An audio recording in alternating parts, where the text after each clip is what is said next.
Selamat sore, Assalamualaikum warahmatullahi wabarakatuh. Eh, Pada pertemuan kedua ini, sesuai dengan silabus yang kemarin sudah disampaikan, kita akan membahas tentang himpunan fazi. Ya, ada 3 agenda yang akan kita bahas di sini. Satu agenda nanti untuk di pertemuan ketiga, yaitu untuk hari ini kita akan membahas himpunan fazi, kemudian apa itu fungsi keanggotaan.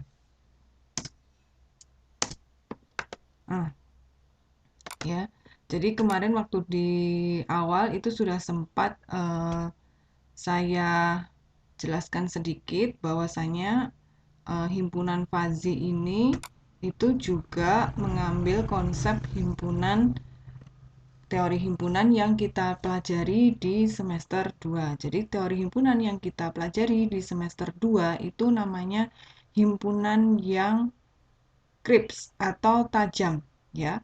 Jadi kalau kita kemarin belajar teori himpunan, ya keanggotaan himpunan itu cuma ada dua, yaitu 0 atau 1. Nah, di sini himpunan disimbolkan dengan huruf besar, ya. Jadi variabel untuk menampung himpunan itu bisa A, B, C, D, E, F, G, X, Y, Z, dan sebagainya. Kemudian anggota atau elemen himpunan itu disimbolkan dengan huruf kecil. Jadi kalau misalnya saya punya himpunan A besar, maka anggota atau elemennya itu bisa dituliskan dengan huruf kecil, ya. A1, A2, A3, dan seterusnya. Kemudian pada himpunan krips atau himpunan tajam atau himpunan konvensional ini kita hanya mengenal dua nilai keanggotaan, yaitu 1 jika dia anggota atau 0 jika bukan anggota. Jadi misalnya himpunan mahasiswa TI semester 5 kelas D gitu ya. Anggotanya ada misalnya Megaria.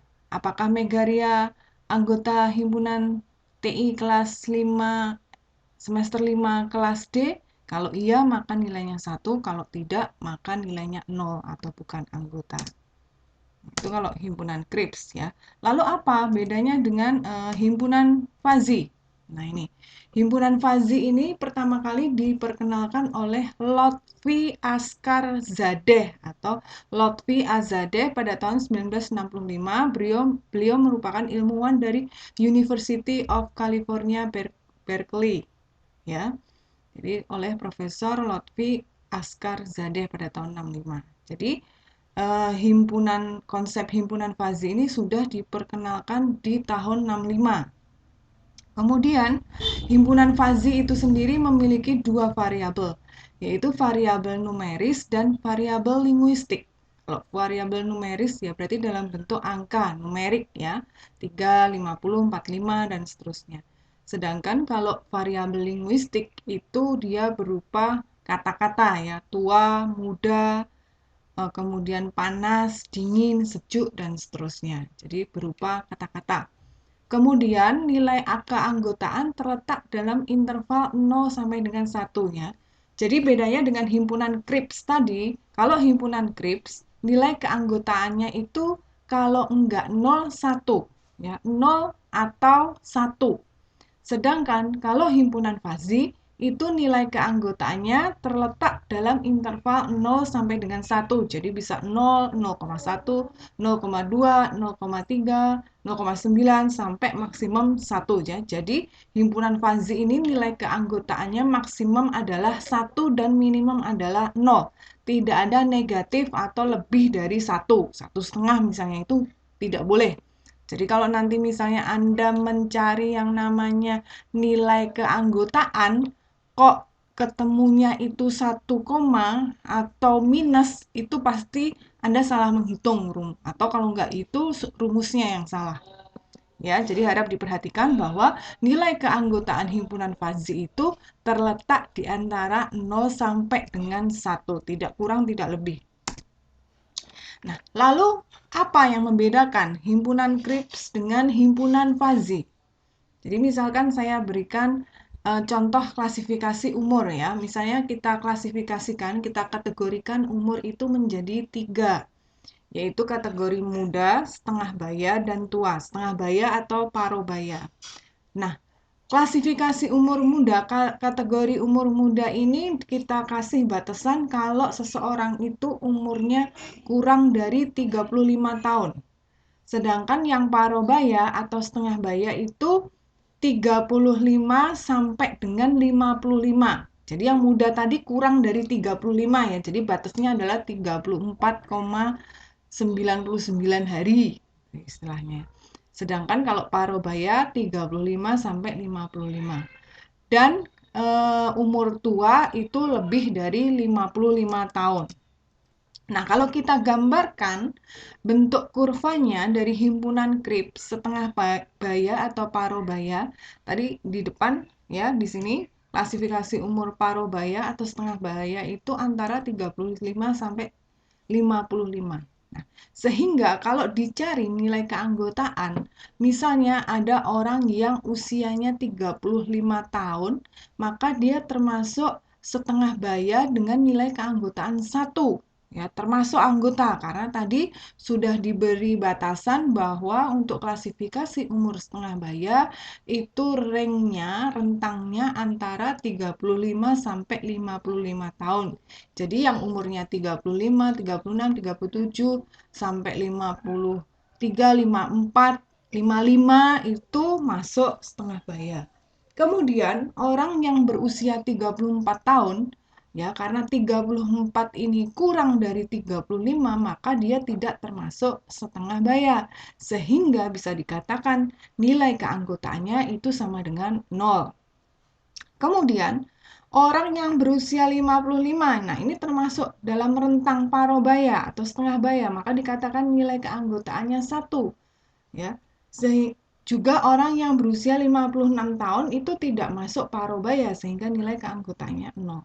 Kalau sekarang umurnya 55 lebih 1 hari itu kira-kira masuk kemana? Setengah baya masuk nilai keanggotaannya 1 atau 0? Masuk setengah baya atau enggak? Nah, jelas saja tidak ya, karena di sini sudah diberi rentangan bahwa dalam himpunan Krips itu tadi setengah baya 35 sampai 55. Kalau 55 lebih sehari maka dia tidak masuk kategori. Padahal kan sebenarnya rentangnya tidak begitu jauh, selisihnya hanya 1 hari, tapi orang tersebut tidak masuk dalam klasifikasi umur setengah baya. Nah, itu. Lalu bagaimana kalau misalnya kita gunakan himpunan fazi? Nah, bisa Anda lihat dalam himpunan fazi itu kurvanya melengkung. Ada kurva lengkungnya, sehingga kurva itu kalau melengkung, garis itu kalau melengkung berarti dia lebih fleksibel. Gitu ya. Lebih fleksibel. Nah, Anda bisa lihat di sini kalau misalnya dalam himpunan fazi klasifikasi umur setengah baya itu kita gambarkan dengan kurva Gauss, namanya kurva Gauss ya, melengkung antara 25 sampai 65 tahun. Nah, di sini orang yang berusia 35 tahun itu termasuk setengah baya dengan nilai keanggotaan setengah. Nah, setengahnya ini 0,5-nya ini dapat dari mana? Itu nanti ada rumusnya. Jadi nanti kita belajar fungsi keanggotaan itu dapat dicari dengan rumus. Jadi tergantung grafiknya seperti apa. Apakah menggunakan grafik linear naik, linear turun, segitiga, atau bahu, atau Gauss, atau bell, atau P gitu ya. Jadi nilai keanggotaan itulah yang nanti akan dicari dengan menggunakan fungsi grafik fungsi keanggotaan ya. Nilai keanggotaan atau biasa disebut juga dengan degree of membership. Kemudian di sini lagi contohnya orang yang berusia 45 ini tepat di tengah-tengah kurva, tepat di tengah-tengah puncak kurva setengah baya sehingga nilai keanggotaannya 1. Kemudian orang yang berusia 55 tahun itu sama seperti 35 tadi, dia berada di tengah-tengah kurva. Ya, di tengah-tengah kurva. Kalau tengah-tengah itu berarti nilai keanggotaannya adalah setengah. Sedangkan orang yang berusia 25 tahun tidak termasuk setengah baya atau nilai keanggotaannya 0. Nah, di sini bisa Anda lihat bahwa pada himpunan fazi nilai keanggotaan itu tidak hanya 0 dan 1, tetapi bisa berada di antaranya. Nah, itu ya perbedaan antara himpunan Cripps dan himpunan fuzzy. Jadi kalau tadi himpunan Cripps itu jelas nilai keanggotaannya cuma ada 0 atau 1, sedangkan kalau himpunan fuzzy itu nilai keanggotaannya antara 0 sampai dengan 1. Nah, ini lagi ya, misalnya kalau klasifikasi umur tadi kita representasikan dengan menggunakan himpunan fuzzy, menggunakan kurva.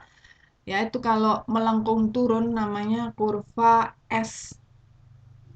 Ya, sedangkan kalau melengkung naik namanya kurva Z. Sedangkan yang di tengah-tengah segitiga melengkung itu biasanya namanya kurva Gauss. Itu ada rumusnya nanti masing-masing ya. Sehingga di sini bisa Anda lihat ada umur yang dia merupakan perpotongan klasifikasi dari 3 klasifikasi. Nah, bisa Anda lihat orang yang berumur 35 tahun itu berada di titik perpotongan antara klasifikasi umur muda dan setengah baya. Kemudian yang berumur 55 tahun itu juga perpotongan antara klasifikasi umur setengah baya dan tua. Sehingga di sini umur 35 dan 55 itu masuk muda juga, ya, masuk setengah baya juga. Demikian juga yang 55, masuk tua juga, masuk setengah baya juga. Nah, di sini bisa Anda lihat bahwa orang yang berusia 35 tahun termasuk setengah baya dengan nilai keanggotaan setengah karena berada di tengah-tengah perpotongan, dan juga termasuk muda dengan nilai setengah juga. Sedangkan orang yang berusia 55 tahun termasuk setengah baya dengan nilai keanggotaan setengah karena dia berada di perpotongan tengah-tengah, juga masuk tua dengan nilai keanggotaan setengah. Sedangkan orang yang berumur 45 tahun itu tepat berada di puncak grafik setengah baya. Ya, jadi kalau ditarik ke atas 45 ini, ya, 45 ini ditarik ke atas, kemudian tarik ke kiri. Nah, inilah derajat keanggotaannya atau dilambangkan dengan lambang nih bacanya mu. Mu. Yang 45 tarik ke atas, kemudian tarik ke kiri, ketemulah derajat keanggotaannya 1. Lah 45 ini masuk kemana? Masuk ke setengah baya dengan nilai derajat keanggotaan 1. Masuk ke muda juga karena dia berada dilewati juga oleh grafik lengkung muda. Tapi nilai keanggotaannya di bawah ini berapa? Kita tarik ke sebelah kiri berapa? 0 di sini. Masuk tua juga 45, tapi kita lihat di sini dia berada di batas lengkung bawah klasifikasi tua. Kita tarik ke kiri, berapa nilai derajat keanggotaannya? 0 juga.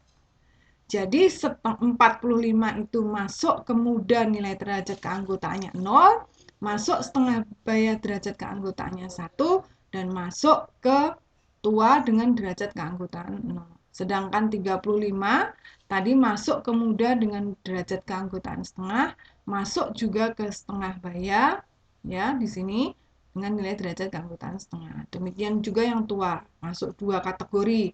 Tua 55 ini masuk 2 kategori, tua dan setengah baya dengan nilai keanggotaan 0,5. Nah,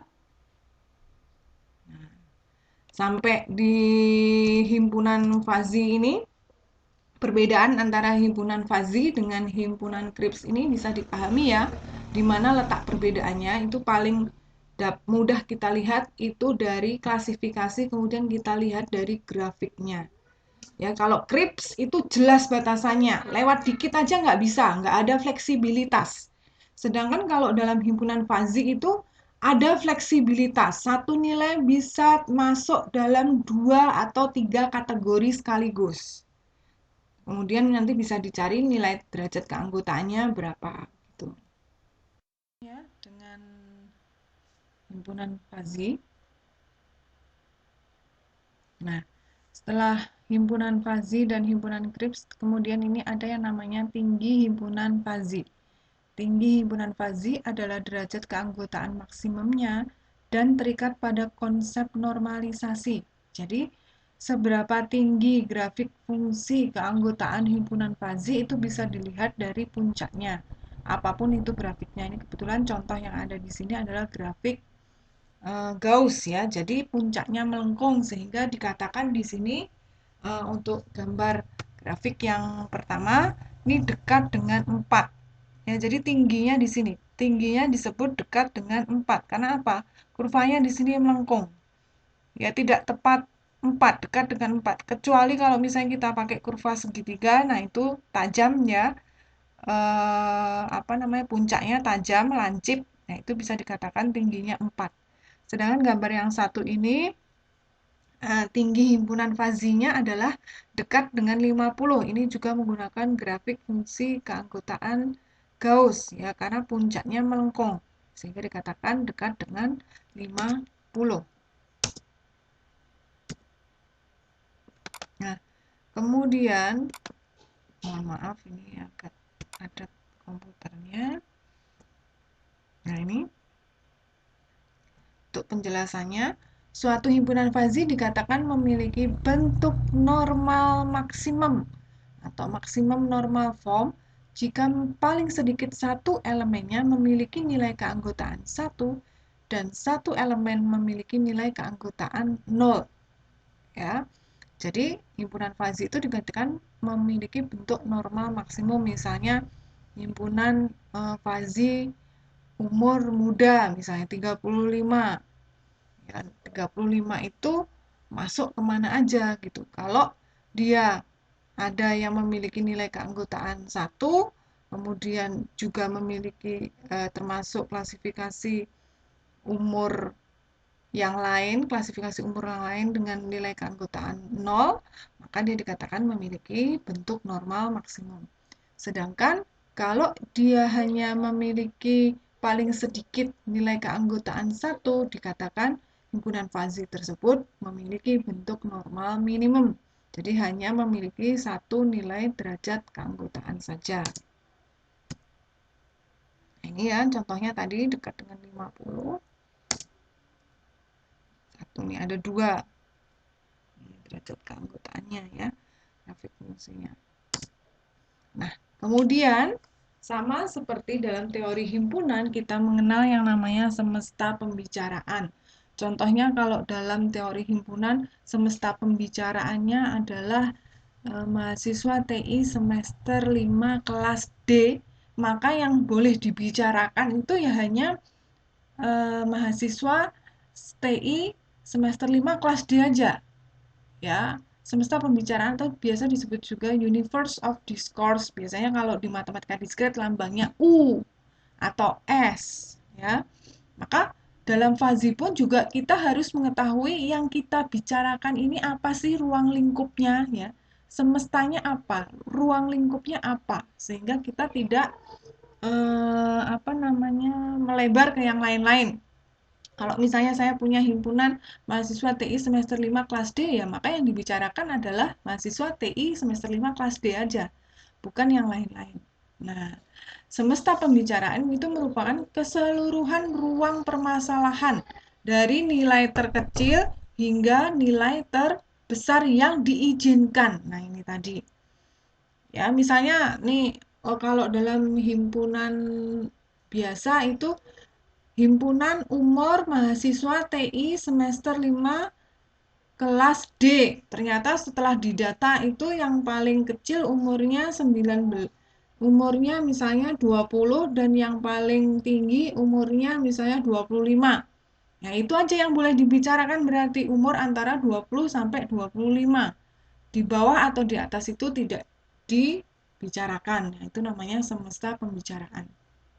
Nah, kemudian dalam fazi, semesta pembicaraan bersifat monoton naik dan ada kalanya open-ended.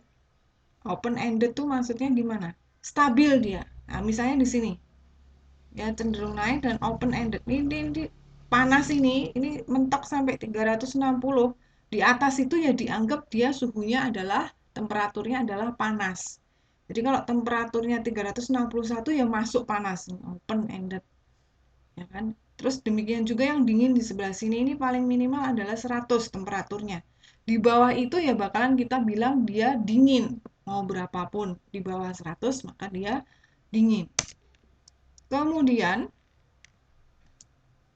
nah, domain himpunan fazi adalah keseluruhan nilai yang diizinkan dalam semesta pembicaraan. Jadi kalau misalnya saya punya himpunan fuzzy berat badan, kemudian ada variabel berat di sini. Berat yang dimaksud kita memiliki berat badan berat itu antara berapa sampai berapa sih? Sama seperti umur tadi ya, ada 3 klasifikasi umur. Muda, setengah baya, dan tua. Yang masuk kategori umur muda itu berapa sampai berapa? Domainnya itu tadi kalau umur muda berapa sampai berapa? Ini kalau contoh balik lagi sebentar ya. Misalnya di umur ini tadi, kalau kita bilang namanya semesta pembicaraan dari himpunan umur ini adalah 20 0, lihat 0 di sini sampai 65. Domainnya yang mana? Untuk himpunan umur muda itu domainnya kalau kita lihat ini melengkung turun, maka nilai batasnya, domainnya atau nilai yang diizinkan itu minimum 25, maksimum 45. Jadi domain itu seperti ring ya, ring. Nilai yang diizinkan. Domain merupakan bilangan real yang senantiasa naik atau bertambah secara monoton dari kiri ke kanan. Nilai domain dapat berupa bilangan positif maupun negatif. Ya. Nah, ini positif. Ini kalau ke sana terus ya sama aja, nilai derajat keanggotaannya tetap dibilang 0. Nah, ini ya misalnya domain himpunan fuzzy berat antara 40 sampai 60. Jadi ini ringnya, nilai yang diizinkan. Kemudian contoh yang lain misalnya domain himpunan fuzzy untuk temperatur dingin 100 sampai 200 ya. Ini adalah domain ya. Semesta pembicaraan tuh yang mana? Ya antara 100 sampai 360. Tadi ya batasnya. Batas bawah sampai batas atasnya. Kemudian kalau domain itu lebih spesifik ke tiap anggotanya. Ya, ini ringnya berapa. Kemudian himpunan fuzzy yang mendeskripsikan semesta pembicaraan ini tidak perlu simetris namun harus selalu ada overlap pada beberapa derajat. Overlap di sini berarti harus ada yang tumpang tindih atau berpotongan. Karena balik lagi ke manfaat kenapa kita pakai logika fuzzy itu, salah satu sifat dari logika fuzzy itu adalah dia fleksibel. Ya, tidak saklek tapi fleksibel. Beda dengan Kripps. Kripps itu kalau Anda lihat tadi grafiknya nggak ada yang overlap. Tapi kalau fuzzy harus ada yang overlap. Karena apa? Balik lagi. Saya kasih contoh. Misalnya hari ini cuacanya, temperaturnya, suhunya 27 derajat Celcius. Itu masing-masing orang akan mempersepsikan, merasakan yang berbeda-beda. Mungkin kalau buat saya misalnya karena badannya agak-agak gemuk gitu, panas sekali. Atau mungkin yang berat badannya 70 kilo, wah itu pasti sangat panas. Tapi yang kurus misalnya dan dia tidak kemana-mana hari ini mungkin 27 itu masih termasuk sejuk.